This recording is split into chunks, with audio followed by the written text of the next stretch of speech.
So basically, okay. My name is Natalie Zeituny. Right now I'm calling from Israel. I'm on the Mediterranean. There's a big storm here, but it's cool. I've been living, I lived all over the world. I was born in Beirut.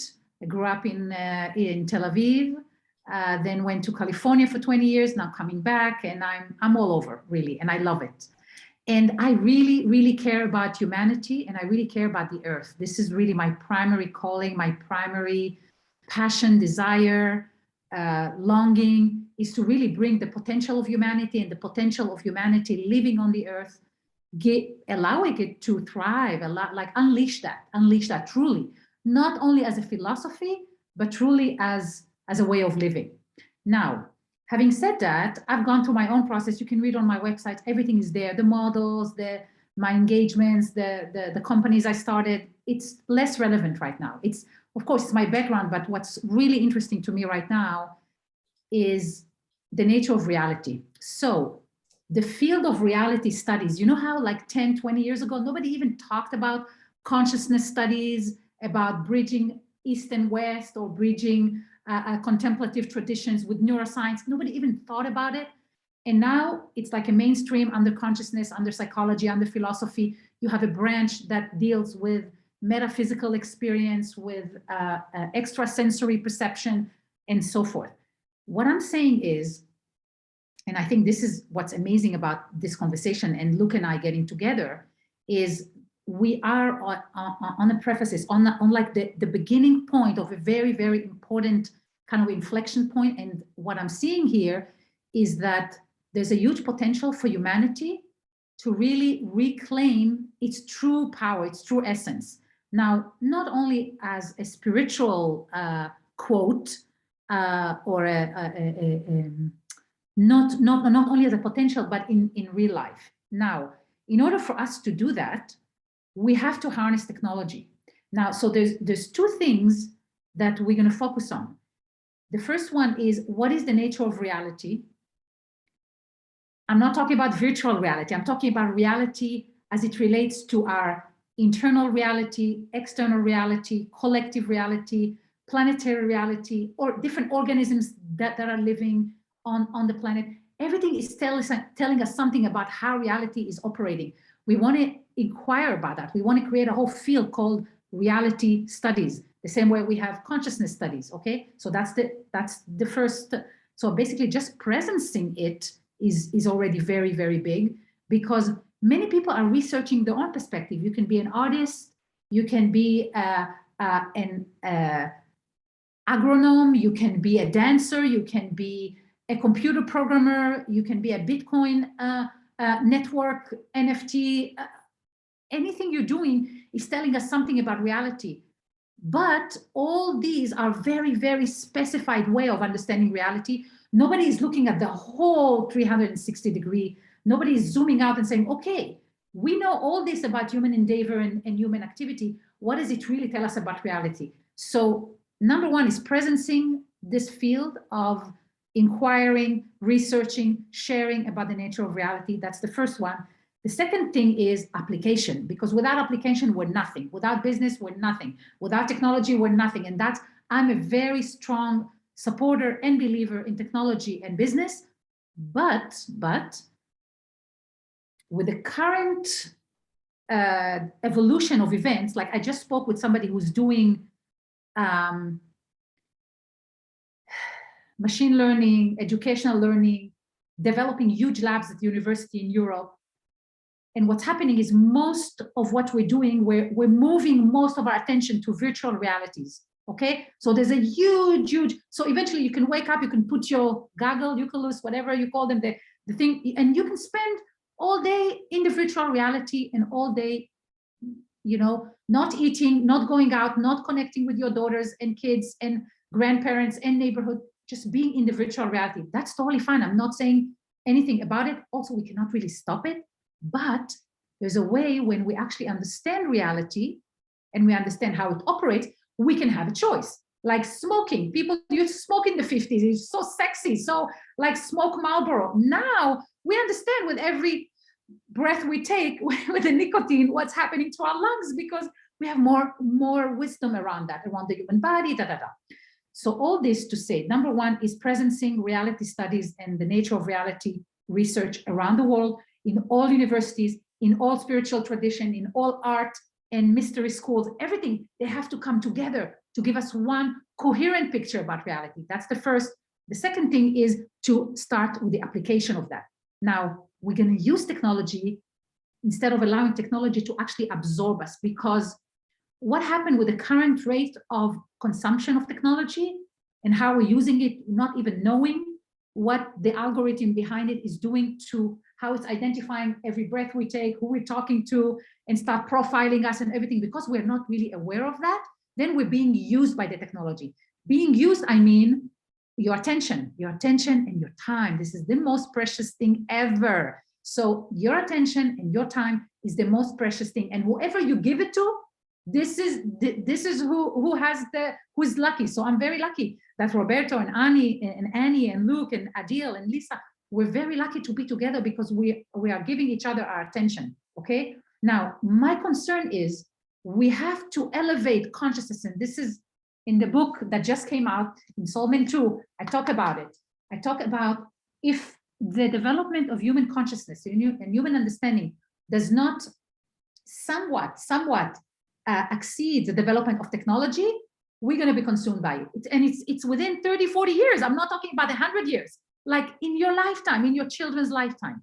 So I'm not saying I love technology and we want to continue to use it, but we want to use it when our consciousness is actually guiding the development of technology and not vice versa, okay? So the second thing is application of reality, understanding, reality research, reality, and application both in technology and both in real life, okay? So these are the two purposes. Now, why Luke is so exciting for me? Luke is exciting regardless because he's a beautiful man, beautiful daddy, beautiful visionary guy.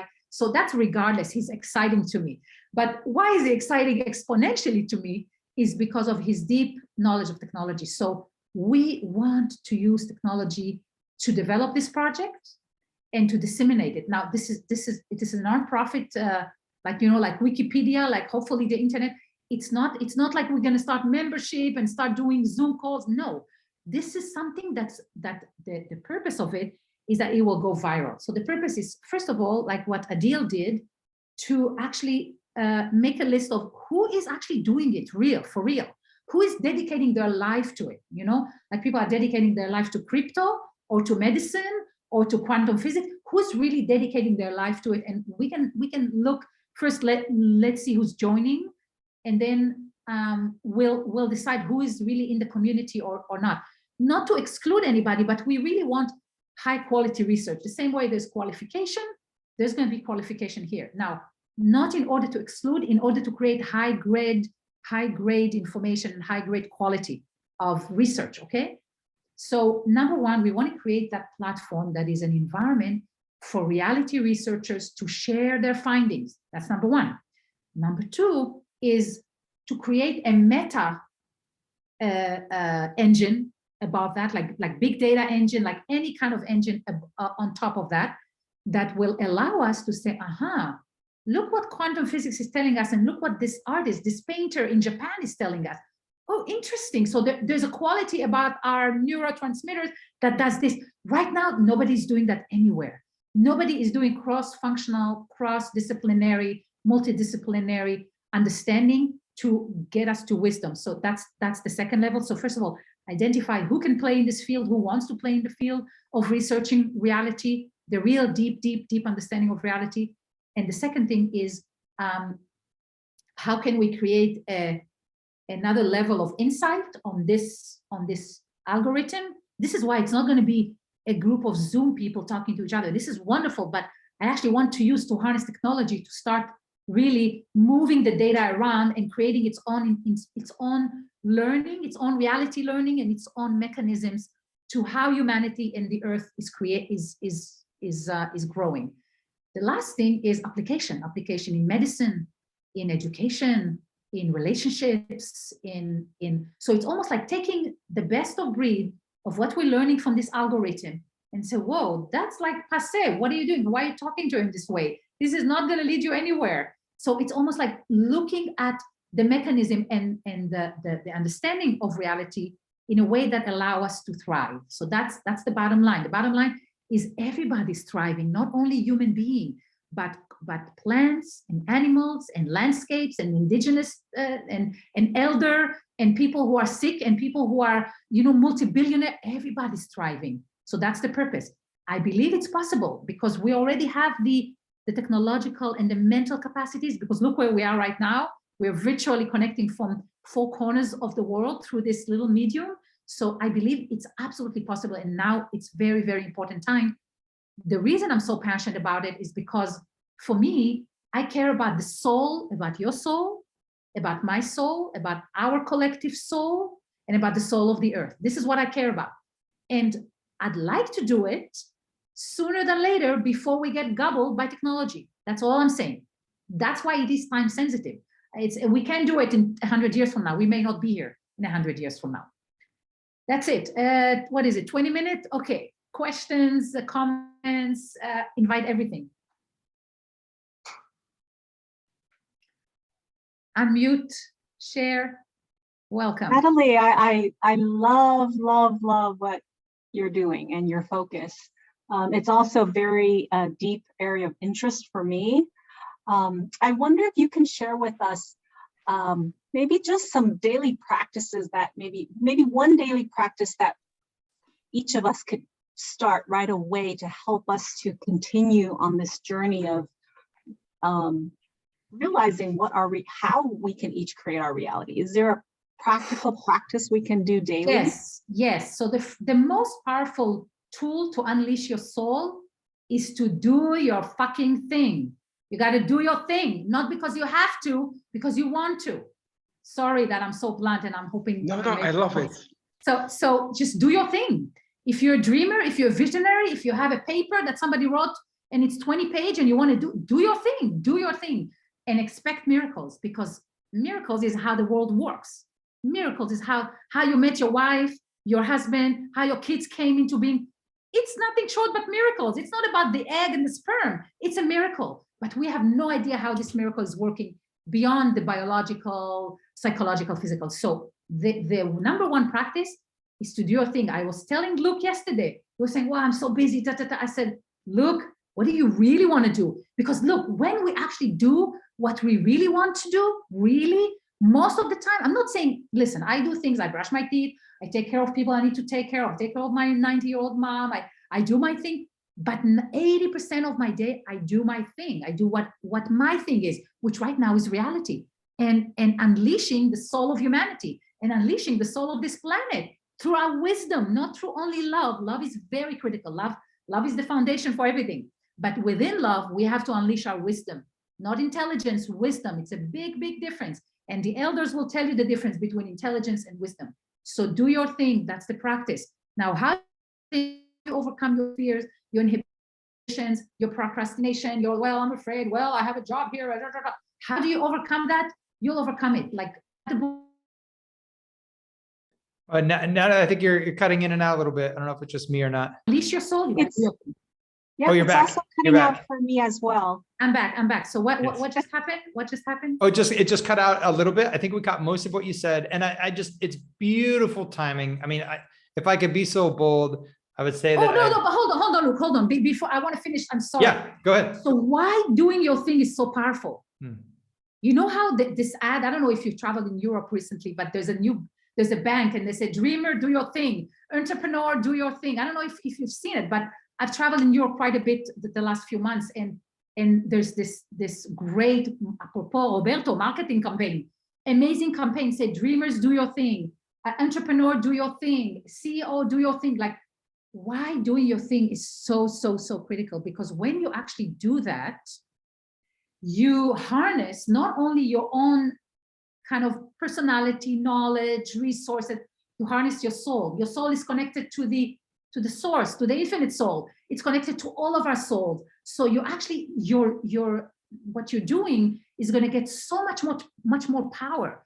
Power, not necessarily that you become famous. It's not about being famous. It's about giving you power to do your thing. So it's all of a sudden, if you're a painter, you got to go and stand in front of your canvas and start fucking painting. Don't say, well, but I don't have this. Go stand in front of it. Even though if it's a little thing every day, a little thing.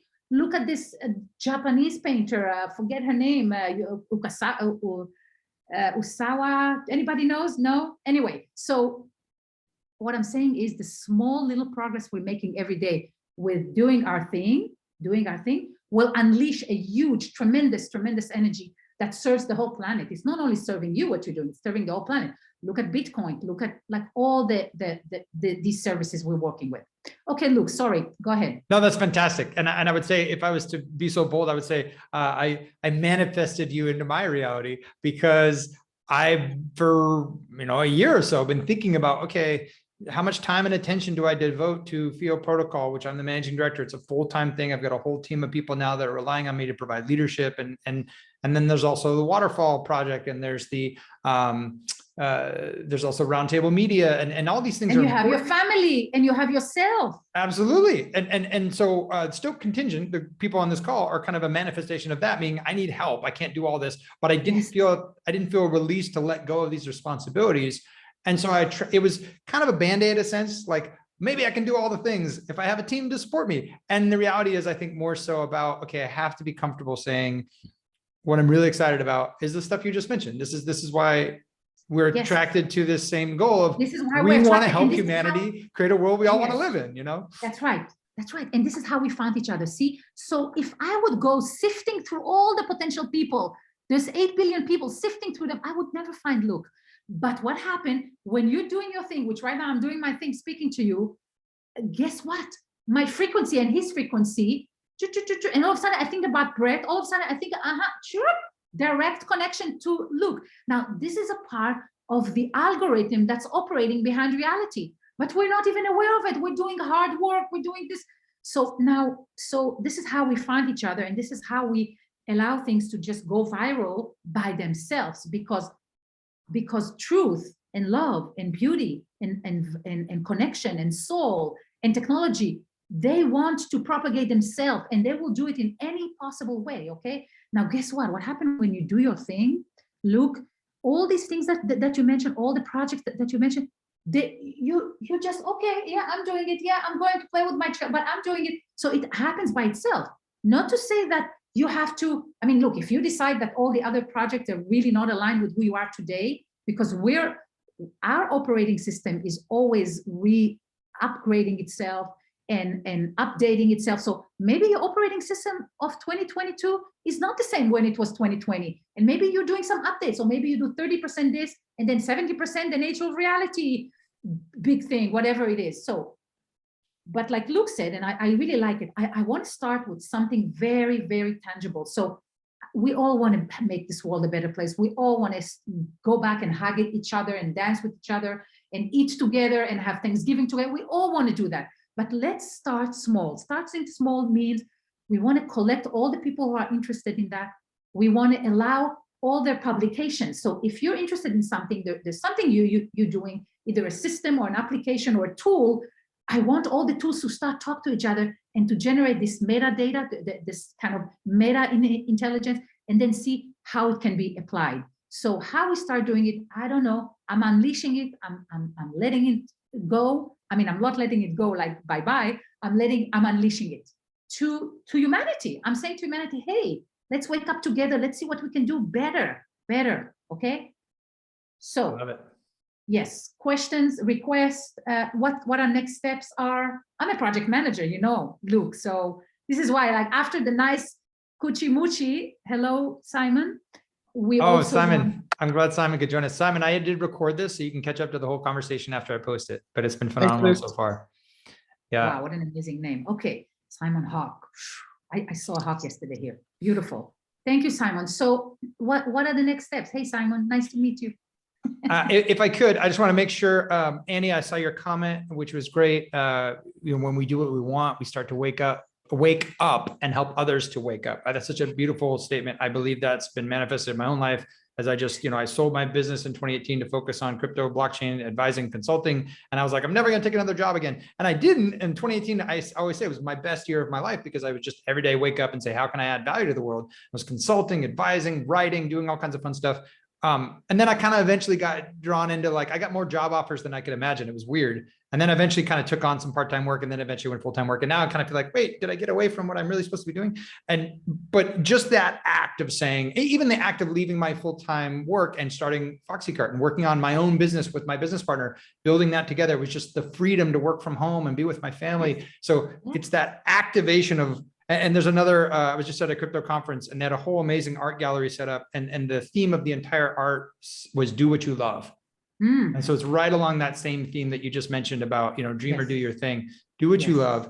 And so Annie, thank you for that comment. I want to just pause for a second. If Adil or Berto or Annie or Lisa, any other comments before I kind of dive into some details? No, I'm loving it. I'm just taking everything in. And you know me, like I process things in my mind, and later ideas like fall later. So just like, don't mind me, please continue. This is awesome. Great. Fantastic. And I'm looking forward to sharing this video with others. My go ahead, Lisa. interpretation of reality by you.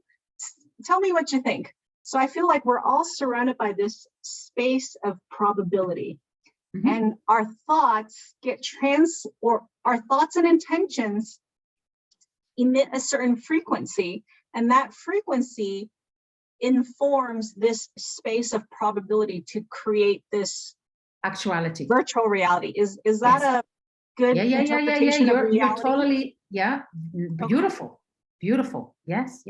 I love it. This is going to be so much fun, because I do think we're attracting to this community of people who care about this stuff. Because the way I look at it is, let's say, and some people like to use the word, simulation hypothesis or whatever, but let's say we are in a video game of sorts, right? One of the first video, so I had a bunch of tasks, missions that I gave out to the people who want to join Stoked Contingent. I was like, well, go watch this video, go do this, and I'll pay you some cryptocurrency. And they learn how to do a FIO request, and they get a FIO enabled wallet, and they get to get more experience with crypto, and they're getting paid to like study philosophy, and it's kind of fun. And the very first video is a 2-minute video. It's a comedy sketch by Bill Hicks that basically just says, this is all a ride. Don't worry. It's just a choice between fear and love. Don't freak out. Don't worry ever, because it's just a ride. And he kind of talks about how like some people come back and they remember, hey, don't worry, it's just a ride. We end up killing those people, like, Jesus Christ. And all, like in the society eventually, like, it's like, hey, no, look at my big bank account, look at my family, look at my furrows of worry. Of course this is real. It has to be real. So it's just, that was kind of the baseline for the group. Like, no matter how important we think what we're doing is, no matter how stressed we get, no matter how much, drama, just that reminder of just a choice between fear and love, always a choice between fear and love. And kind of the exploration of this to me is very exciting, because as more people start to kind of employ that idea. I mean, the richest man on the planet is told us he thinks we're in a simulation. This is what Elon Musk has said, and others are, exploring this quantum physics reality, and, the quantum eraser and all these kind of things. And so this is going to become more and more of an important question for humanity. And the idea being, they don't want to just waste their lives at a job if they don't even think any of that's real, because they're starting to understand the importance of their time and attention. They're literally creating the reality that they perceive and believe. So these become really important conversations. And so I think that's why we're drawn to them, and why we attract each other to have these conversations. And so I feel like from a practical next steps perspective, I want to keep it very basic and very simple. I'm just going to put my, limited perspective, and then we can all add to it and diverge from it and do whatever. But my initial excitement that I have is very simple, as unbranded as possible, meaning it's not trying to draw someone into some new standard, some new brand. At this stage, it's literally just, we're trying to collect information according to these boundaries.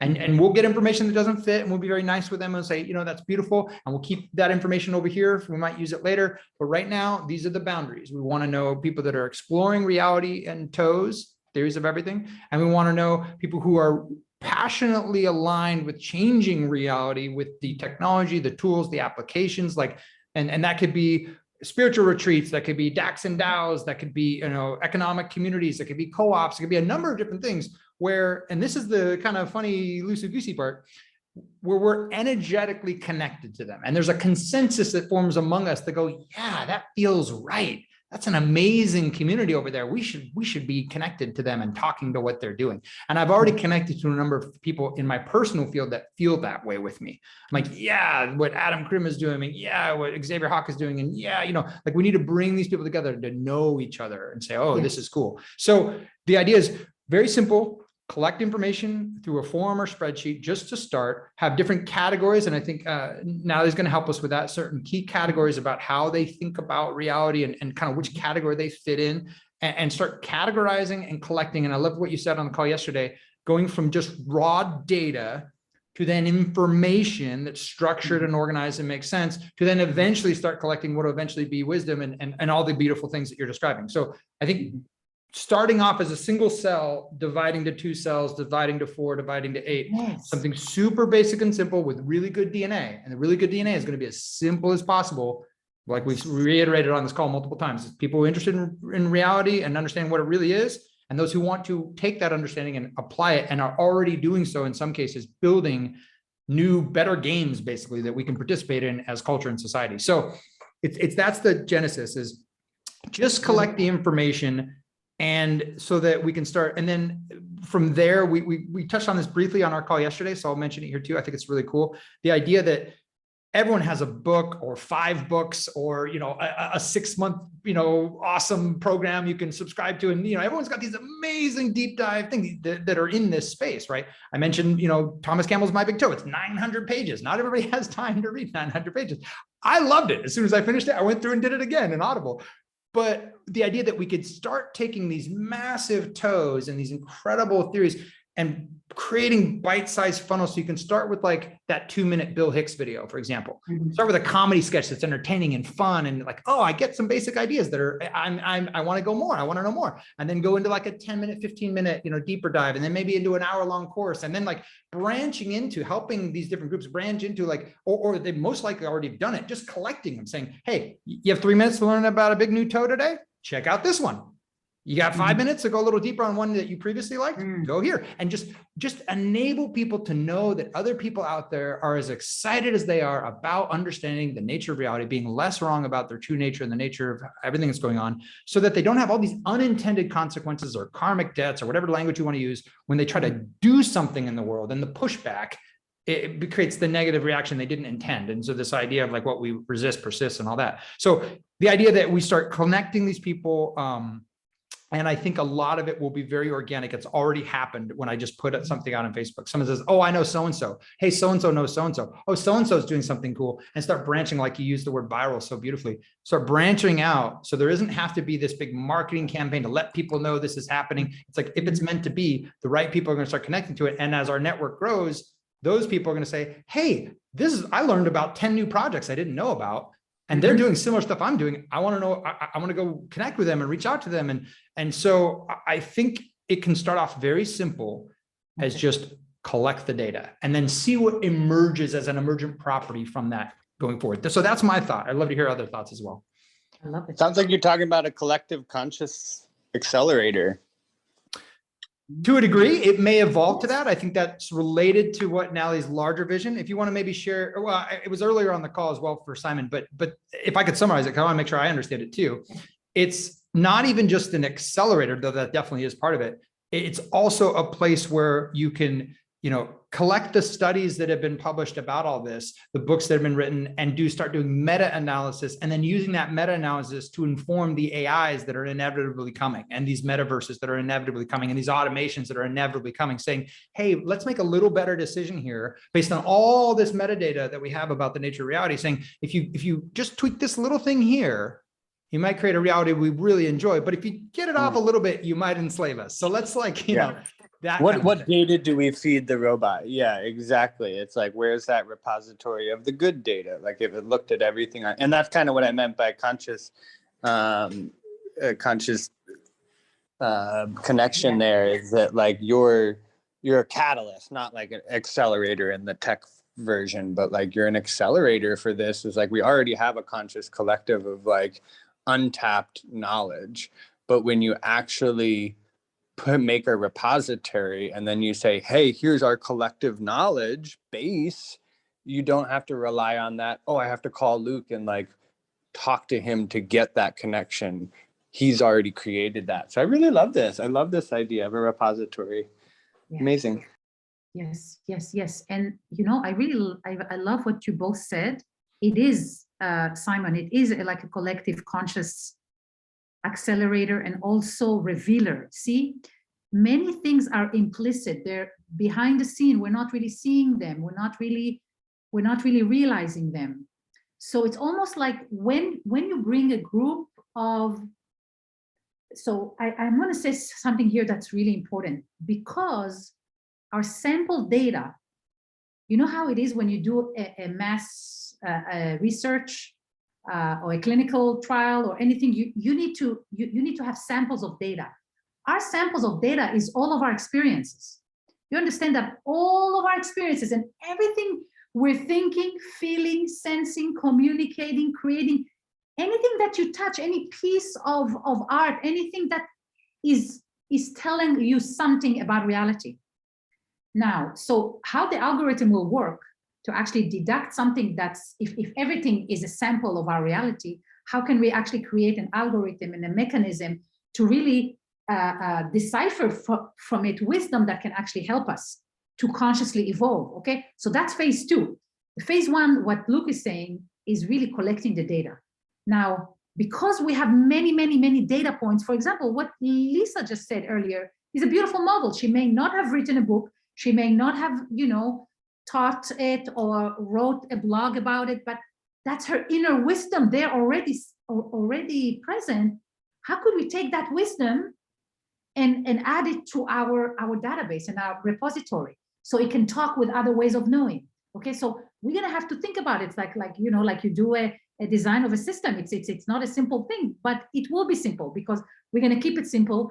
And guess what? If we're doing really our thing and we're doing really something that's serving humanity and serving the planet and serving the cosmos, then it's going to give us a lot of insights through anonymous people that are going to say, oh, just take a look at that. And all of a sudden, the whole design get to a whole nother level. So I'm trusting the resources. That's not the problem. And I'm trusting the design and I'm trusting the architecture of what will happen. But to begin with, we're going to collect the data that give us information about the nature of reality, okay? So if a painter is saying, well, I know something about the nature of reality, look at this painting, that's not enough. To look at the painting is not enough because we need a little bit of a meta understanding about it. But if you have a researcher about a specific art form or a specific species of ants or specific species of elephants, that's very interesting.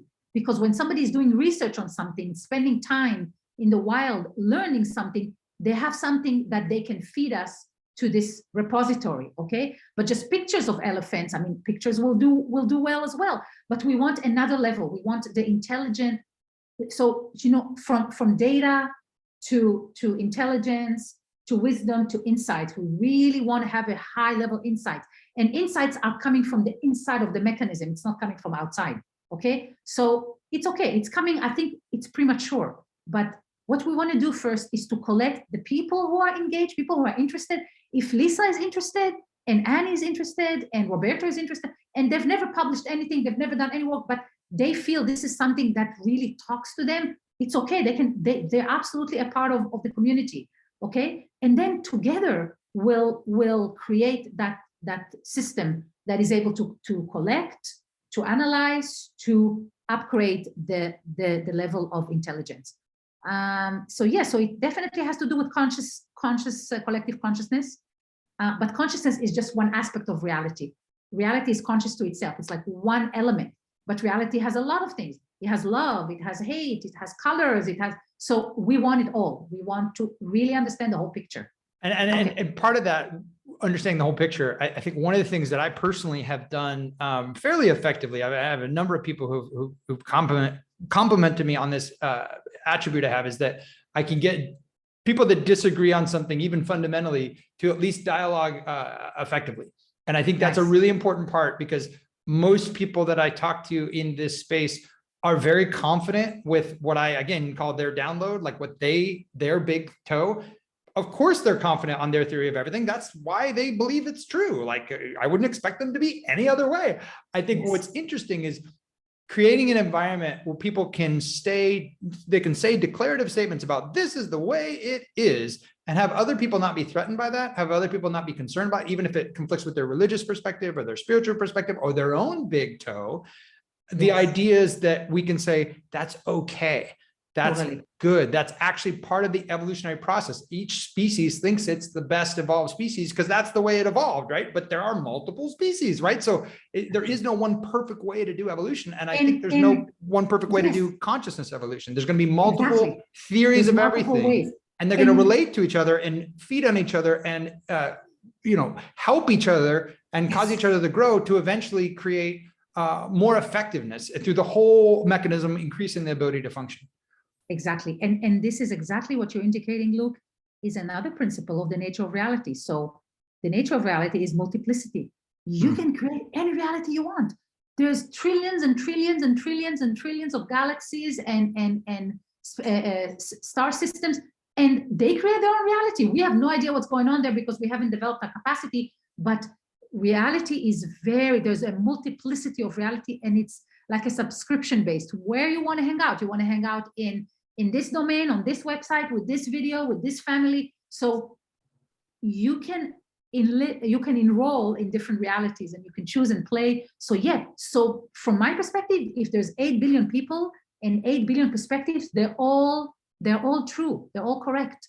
It's their own reality. The question is, what is the consensus reality we want to create in a way that allows everybody to thrive? That's the question. Okay? And also allows those who would radically, even unto death, disagree with what you just said, saying, no, there can't be multiple true realities. There's only one and it's mine. Creating an environment where we can thrive together and coexist, I think, is part of the process. And that's going to include, as you beautifully said, connection to what might be some point in the future, synthetic, and I say synthetic in air quotes, synthetic containers of consciousness, this, AIs and computers, like we're just cells, which is electrochemical reactions in human meat bag stories. Who's to say it's not going to be silicone or some other type of, container of consciousness in the future? Well, who's to say we won't download our, antenna signal awareness into some other event? Who knows? Like if you've seen the show Altered Carbon, I recently watched that whole series again, very graphic and gory, but has some really interesting ideas about taking your consciousness in a stack that you could move into other bodies, And these are all, I think, our art, our movies, our fiction, they're pointing the way that some people have thought about this stuff for a long time. So anyway, I'm gonna, I know we said we're going to go 15 minutes. I was optimistic and scheduled 30. We've gone almost 45. Okay. I'm going to ask for parting comments. And then I want to say, what a wonderful success for this first call. I feel like there's an energy and excitement. I'm looking at the smiles around the room. I know how I personally feel, the way my body is physically responding to the potential of doing something like this. It all feels really good and natural. I feel no hesitancy whatsoever. I'm very encouraged that I don't have to have all the answers, that there's going to be the support needed to do it. It's going to be organic. It's going to be order out of chaos, essentially, in a natural way. And I'm really excited about that. So that's my thoughts. Any closing comments?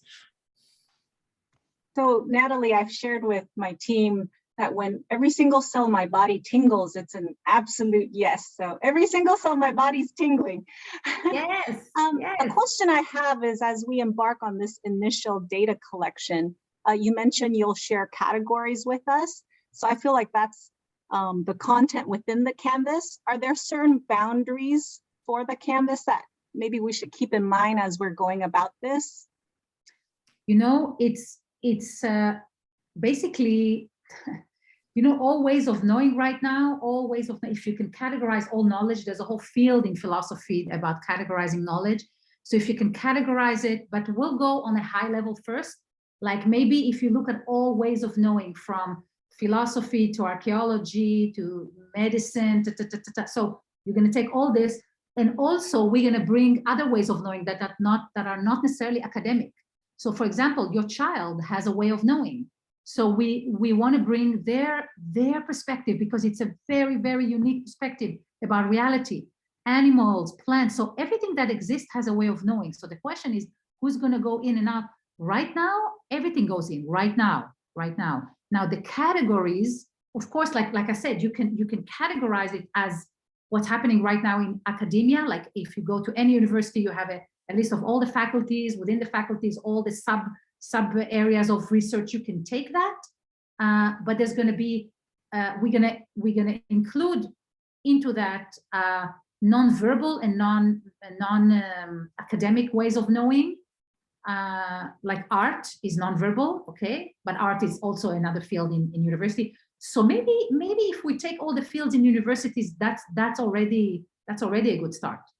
But I'm open. Let's you know, there's comments here. So yeah, so I'm open to that. Yeah, go ahead. Yeah, I was just going to add to that. I think that's exactly the first step, Lisa. Start collecting. Kind of like how did you get here? I have no idea. You have no idea. It was some kind of magical thing. We found each other and was like, "You're supposed to be part of it." Yeah, I'm supposed to be part of it. We're like, "Awesome, that was cool." And we've been reaffirming that every day since. We've had so much fun working together. So I think it's going to be something like that, where we put this out there. People start to respond. We start to say, "Hey, you know, here's what we're doing." We've, you know, one of the piece will be when we find the right people and connect with them at some level and say, "Hey, we'd like to add you to this thing." It's, you know, we'll probably need a one-pager describing what it is we're doing, you know, kind of what we've had on this call, kind of bring it together a little bit. And I'll get you in just a second, Annie.